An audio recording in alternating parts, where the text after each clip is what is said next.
Iska mai ƙarfin gaske wanda ke kawo ɓarna ga gidaje da dukiyoyin al'umma ya zama matsayin ibtila'in da ke faruwa a farkon damina a jihar Kebbi. Jiya an yi iska sosai a garin birnin Kebbi wanda ya yi sanadiyar faduwar ginoni da tashin rufin kwanon gidaje har ma da lalata abubuwa masu muhimmanci ga rayuwar al'umma.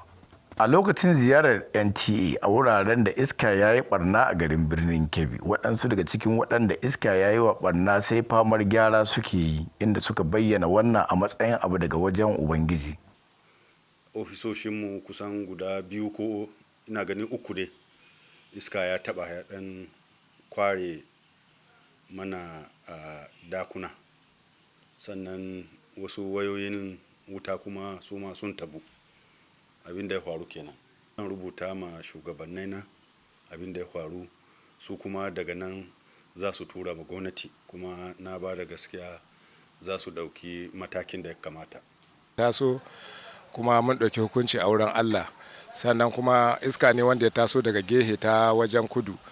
Allah ya kaddari sai ya kwashi gehe guda gidan, kuma ya koma ya je kuma ya giyo ta gabas, kuma ya sake ɗaukar kwanan gaba ɗaya ya tafi. Abubuwa sun roƙi gwamnati da hukumomin da abin ya shafa da su taimaka musu domin su gyara barnar da iska ya yi musu. Daga birnin Kebbi, Nasiru Sha'ibu, labarun NTA.